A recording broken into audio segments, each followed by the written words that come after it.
आज बच्चे काम पर जा रहे हैं। आधुनिक समाज और परिवार में घटित घटनाओं पर आधारित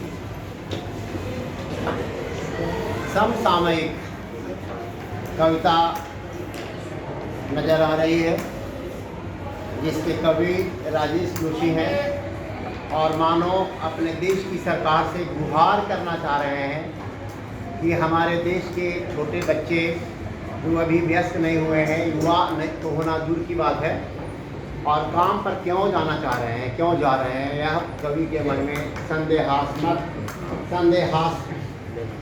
प्रश्न संदेह उत्पन्न कर रहा है। इस पाठ को आपने अच्छी तरह से पढ़ लिया, समझ लिया, और मुझे यकीन है कि प्रश्नों के उत्तर भी आपको अच्छी तरह से समझ में आ जाना चाहिए। ठीक है, तो चलिए हम ले चलते हैं आपको पहले प्रश्न को। पहला प्रश्न कहता है, कविता की पहली दो पंक्तियों को पढ़ने तथा विचार करने से आपके मन मस्तिष्क में जो चित्र उभरता है उसे लिखकर व्यक्त कीजिए। और पहली पंक्ति क्या है? कोहरे से ढकी सड़क पर बच्चे काम पर जा रहे हैं। सुबह सुबह बच्चे काम पर जा रहे हैं।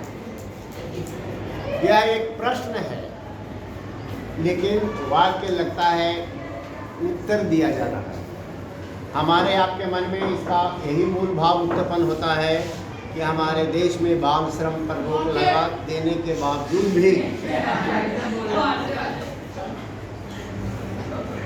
हमारे समाज और परिवार में इतनी आर्थिक तंगी है, जिसकी वजह से बच्चे काम करने के लिए जा रहे हैं और माता पिता चाह करके भी उन्हें नहीं रोक रहे हैं और पढ़ने पढ़ाने के लिए कहीं कोई समुचित व्यवस्था भी नहीं कर पा रहे।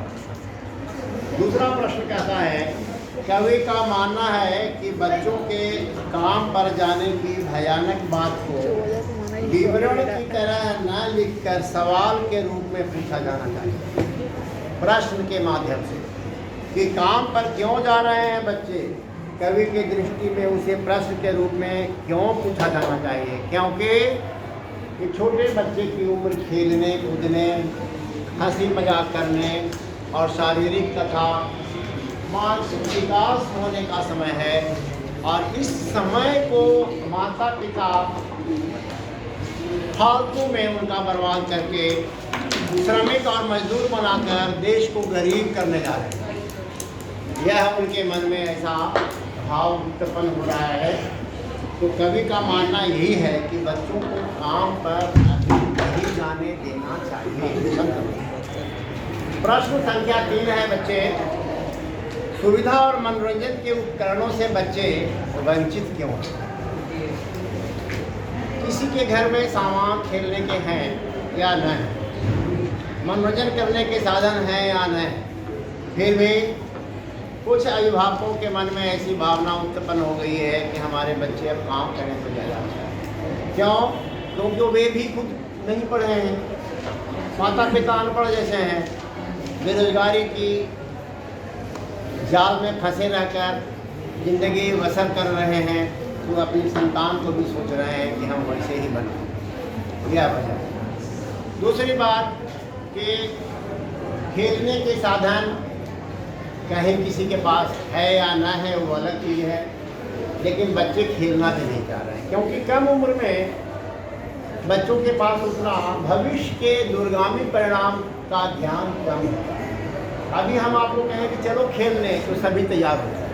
अभी कहेंगे चलो हम बागवानी का काम करेंगे, तैयार हो जाए। अभी कहेंगे कि एक आप पढ़ ही लो, याद कर लो, रट लो, ये तो बड़ा काम हो गया।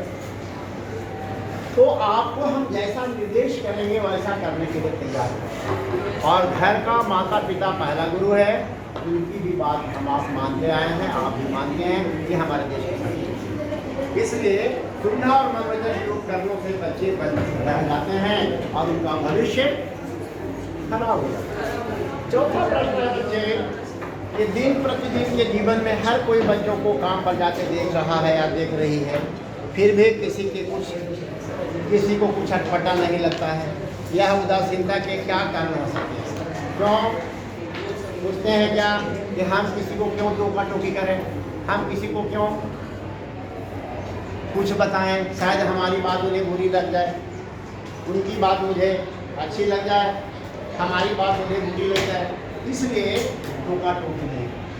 और टोका टोकी से आपसी मतभेद मनमुटाव हो जाता है। घर परिवार पड़ोस में लोगों को कहीं बुरा लग जाए और उन्हें बुरा लग जाने के बाद कहीं हमारे विरुद्ध कार्रवाई न करने लगे, इसलिए भी हम किसी को टोकते हैं। और हमारा संविधान भी ऐसा है कि हम किसी को स्वतंत्रता के अधिकार के विरुद्ध काम करने न दें। हमारी मर्जी है हम बच्चों को पढ़ाएं ना पढ़ाएं, ऐसी सोच लोगों में है। और दूसरे लोग मना करेंगे तो क्या कहेंगे, अब तुम ही पढ़ाओ मेरे बेटे, मेरी बेटे की खर्च तुम्हें दो, है ना। साधन विहीन है तो लोगों को मिल जाना अच्छी बात है साधन, किंतु साधन युक्त संपन्न व्यक्ति हैं वे भी कभी कभी अपने बच्चों को नहीं पढ़ाते। ठीक है बच्चे, इसलिए उन्हें अटपटा नहीं लगता है। और जो समाज में घटनाएं घट रही हैं, छोटे बच्चों से काम किया करवाया जा रहा है, काम करवाया ही जाता है। पांचवा प्रश्न है कि अपने अपने शहर में बच्चों को कब कब और कहां कहां काम करते हुए देखा।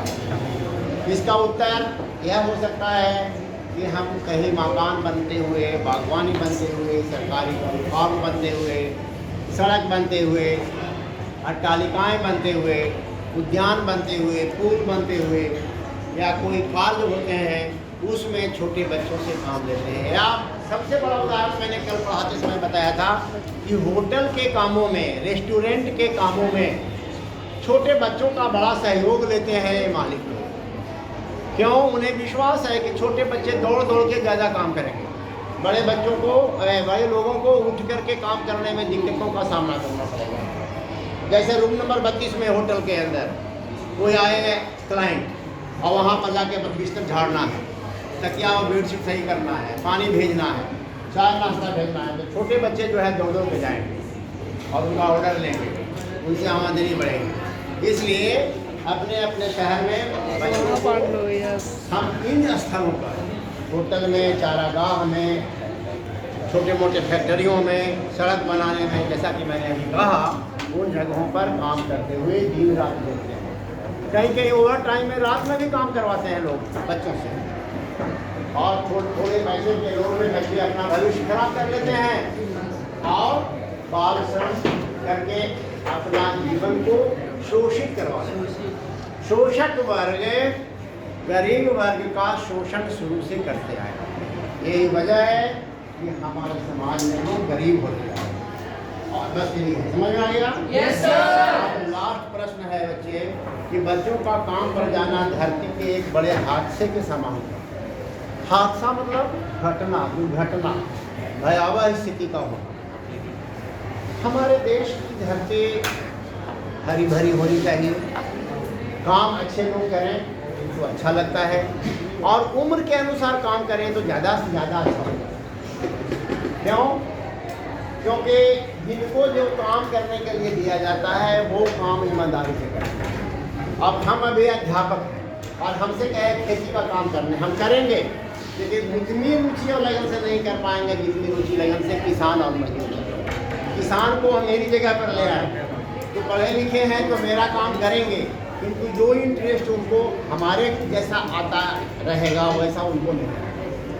तो इसलिए यह एक प्रकार से हादसा है। दूसरी बात, कवि के मन में यह प्रश्न बार बार उठता है कि छोटे बच्चों से काम नहीं करवाया जाए, उन्हें पढ़ने पढ़ाने का अवसर दिया जाए ताकि हमारा देश समृद्ध और स्वस्थ हो जाए। इसीलिए नारा है स्वस्थ भारत, स्वच्छ भारत और